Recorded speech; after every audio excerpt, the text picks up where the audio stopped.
আসসালামু আলাইকুম সুপ্রিয় দর্শক, দেশ ও দেশের বাইরে থেকে আপনারা যারা আমার এই ভিডিওটি দেখছেন সকলকে আমার কৃষি বাংলা 360 চ্যানেলের পক্ষ থেকে আন্তরিক অভিনন্দন। আজকের আপনারা দেখতে পাচ্ছেন যে আমি আপনাদেরকে নিয়ে আসছি একদম সরজমিনে পেঁয়াজের মাঠ থেকে শুরু করে একদম বাজারে হাটে যেখানে পেঁয়াজ বিক্রি হয়। তো আজকের ভিডিওতে আমি আপনাদেরকে দেখাতে নিয়ে আসছি পাবনা জেলার পেঁয়াজ চাষিরা পেঁয়াজের ফলন কেমন পেল, কোন জাতের পেঁয়াজের দাম কত পাচ্ছেন, একদম সরাসরি হাটের ব্যাপারী থেকে আপনারা জানতে পারবেন। দর্শক বন্ধুরা, আরও জানিয়ে দেব পেঁয়াজ চাষিরা আগামীতে পেঁয়াজ চাষের জন্য কি কি কৌশল অবলম্বন করছে যাতে করে আরও লাভবান হওয়া যায়, এবং আপনারা যারা পেঁয়াজ চাষ করবেন তাদের জন্য কিন্তু আজকের প্রতিবেদনটি খুবই গুরুত্বপূর্ণ। তাই ভিডিওটি সম্পূর্ণ না টেনে দেখবেন এবং আমার চ্যানেলে যারা নতুন অবশ্যই চ্যানেলটিকে সাবস্ক্রাইব করে রাখবেন, কারণ আমি প্রতিনিয়ত পেঁয়াজ, রসুন এবং সকল ধরনের সবজি চাষের উপরে প্রতিবেদন তৈরি করে থাকি। তো বন্ধুরা, চলে আসি মূল টপিকসে। কি জাতের পেঁয়াজ আপনি লাগাইছিলেন এবার? রাজশাহী দেশাল। রাজশাহী দেশালটা আমাদের এদিকে কিন্তু ভালোই চলে। এর মূল কারণ কি? যেখানে হাইব্রিড জাতের পেঁয়াজ কিন্তু প্রচুর পরিমাণে ফলন দেয়। দেশাল, একদম দেশাল, এই সর্বোচ্চ পরিমাণ দাম পাচ্ছে এই দেশাল। অন্যান্য পেঁয়াজ, হ্যাঁ, রাজশাহীর দানা ছিল না, দানা মার যায় না তো না, রাজশাহীর দানাগুলো ভালো সুন্দর। এটা এদিকে একটা 20-15 এটা আবার 10-15 ভালো। হ্যাঁ, এটা দাম আছে, চাহিদাও আছে। হ্যাঁ, আর সবার আগে বেচা যায়। আর কত লাগাইছে কি সুখ সাগর, অত সুখ লাগবে না, অত সুখ লাগবে না, না অত সুখ লাগবে না। 90 মণ ফলন বানাবো না আমি। তো ভাইজান, আপনি কতটুকু জমি লাগাইছিলেন এবার? 5 বিঘা। সেই 5 বিঘা জমি আপনি লাগাইছেন। আগের বার কতটুকু লাগাইছিলেন? একই মাপের। আপনারা মোটামুটি অরিজিনাল যারা কৃষক তারা প্রতিবার ওই যা লাগায় এমন আনুমানিক একের দিকে কম বেশ হয়। কিস্তি তুলে অনেকে পেঁয়াজ লাগায়, একবার লাগায় তারপরের বার আর খুঁজে পাওয়া যায় না, নাকি? যারা অরিজিনাল চাষি, অরিজিনাল কৃষক আপনাদের মতো, তারা প্রতিবার ওই লাভ হলেও লাগায়, লস হলেও লাগানো লাগবে। আচ্ছা, তো বেশ কিছু সময় কেটে গেল তাদের সাথে গল্প করতে করতে। এরই ফাঁকে ফাঁকে আমি জেনে নিলাম যে তারা কোন জাতের পেঁয়াজটা সংগ্রহ করছে। এটা হচ্ছে রাজশাহী থেকে দানা আনা হয়েছিল। এটা একদম দেশি, যার ফলন প্রায় হচ্ছে 50-55 মণ প্রতি বিঘায়।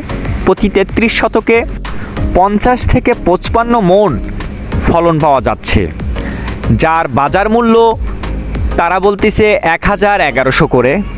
আসলে আমি সরজমিনে যে বাজারে গিয়েছিলাম আজকে 27শে মার্চ 2025, পাবনা জেলার আমিনপুর থানার কাশীনাথপুর হাট। আপনারা দেখতে পাচ্ছেন যে বিশাল বড় পেঁয়াজের হাট এটা। এখান থেকে আমি জানতে পারছি বিভিন্ন ব্যাপারী প্লাস কৃষকের সাথে কথা বলে যে সবচাইতে বেশি দাম হচ্ছে দেশি পেঁয়াজটা। দেশি পেঁয়াজটা আমি আপনাদেরকে আজকে যে মাঠে নিয়ে আসছি এটাও হচ্ছে দেশি পেঁয়াজেরই মাঠ। এখানে দেশি পেঁয়াজের ফলন আসতেছে হচ্ছে 50 থেকে 55 মণ করে। আবার কিছু কিছু ভালো চাষি যারা বেশি পরিমাণে অধিক পেয়েছে সেটা হচ্ছে 60 মণ, সর্বোচ্চ 60 মণ পেঁয়াজ তারা পেয়েছে। তো যাই হোক, তার বাজার মূল্য সর্বোচ্চ 1250 করে পাওয়া গেছে। আমি জানতে পারলাম যে সর্বোচ্চ 1250-1300 করে দেওয়া হয়েছে, কিন্তু মূলত গড়পড়তায় যে দেশি পেঁয়াজ সেটা হচ্ছে 1200-র উপরে। আর দেশি পেঁয়াজের বাদ যে অন্যান্য পেঁয়াজ আসছে সেগুলা আসলে 1100 থেকে 1200 টাকা মণ দেওয়া হয়েছে।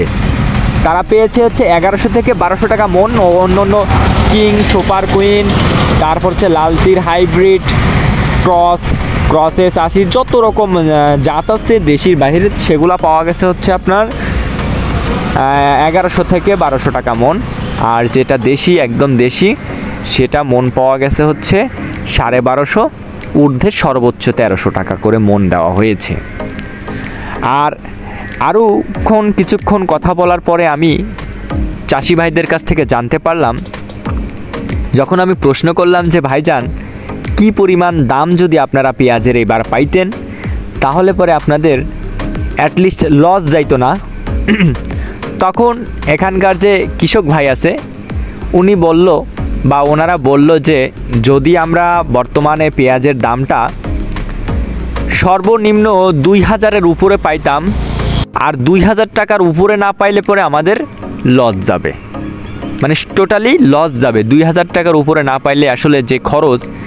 সুপ্রিয় দর্শক, আপনারা দেশের বিভিন্ন অঞ্চল থেকে আমার এই ভিডিওটি দেখছেন, আপনারা জানেন যে পেঁয়াজ চাষের জন্য পাবনা এবং ফরিদপুর অত্যন্ত বিখ্যাত দুইটি অঞ্চল। পাবনা জেলার যেমন গাজনার বিলে যে পেঁয়াজ আমরা উৎপাদন করে থাকি সেটি বাংলাদেশের বিভিন্ন অঞ্চলে দেশের পেঁয়াজের চাহিদা পূরণ করে থাকে।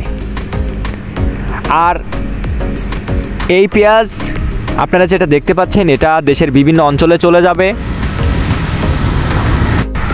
তো তারা যেটা আমাকে জানালো যে আগামীতে, আমি যখন জিজ্ঞেস করলাম যে আপনারা আগামীতে পেঁয়াজ চাষের উপরে কোন কৌশল অবলম্বন করবেন,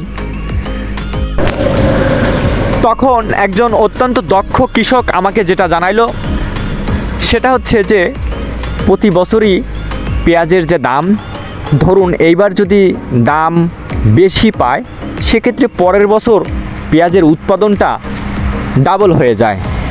তো উৎপাদন যদি ডাবল হয় স্বাভাবিকভাবেই কিন্তু পেঁয়াজের যে দাম সেটা কিন্তু আপনার কমে আসবে সুপ্রিয় চাষি ভাই। তো সেইবার যদি এইবার যেহেতু পেঁয়াজের ফলন আপনারা জানেন যে আমরা দেখেছি যে গাজনার বিলের যে অঞ্চলগুলোতে আসলে ধানের প্রজেক্ট ছিল সেইগুলো বাদ দিয়ে এবার কৃষক গতবারের যে পেঁয়াজের দাম পেয়েছিল সেই দামকে কেন্দ্র করে পেঁয়াজ চাষিরা কিন্তু এবার ডাবল পেঁয়াজ লাগায়। তো স্বাভাবিকভাবেই পেঁয়াজের উৎপাদন এবার বেশি ছিল, যার কারণে কিন্তু পেঁয়াজের মূল্যটা স্বাভাবিকভাবেই কমে আসার কথা। তো এইবার এই জন্য পেঁয়াজের দামটা একটু কম, তাই গতানুগতিকভাবেই আগামীবার কিন্তু পেঁয়াজ চাষের উপরে অনেক কৃষক অনাগ্রহ প্রকাশ করবে, অনেক কৃষক পেঁয়াজ চাষ থেকে দূরে সরে যাবে। কিন্তু যারা প্রকৃতপক্ষে চাষি, এই যে আমার এই ভাইজান যেটা বললো আর কি, যে আমি প্রকৃতপক্ষে প্রতি বছরই কম দাম হোক বেশি দাম হোক আমি 5 বিঘা জমি পেঁয়াজ চাষ করে থাকি। তো আগামীবার কিন্তু পেঁয়াজের দাম বাড়ার একটা সম্ভাবনা আছে, কারণ আগামীবার কিন্তু অনেক পেঁয়াজ চাষি এবারকার মতো পেঁয়াজ লাগাবে না, ফলন কম বেশি সেটা পরের হিসাব। তো এই ভাইজান যেটা বললো যে পেঁয়াজ আগামীবার আমি লাগাবো, সেবারও লাগাবো, যেবার আমি দাম পাই সেইবারই দাম পাবো, ঠিক আছে? একবার দাম পাওয়া যায় একবার পাওয়া যায় না, তো ওই আশা করে পেঁয়াজ চাষ করলে হবে না। যারা প্রকৃতপক্ষে পেঁয়াজ চাষি তারা কিন্তু অবশ্যই প্রতিবারই কম বেশি পেঁয়াজ চাষ করবে, আর যারা শুধুমাত্র লাভের জন্য পেঁয়াজ চাষ করবে তারা কিন্তু একবার জিতবে একবার ঠকবে। যাই হোক, সেটা ভাগ্যের উপরে নির্ভর করে।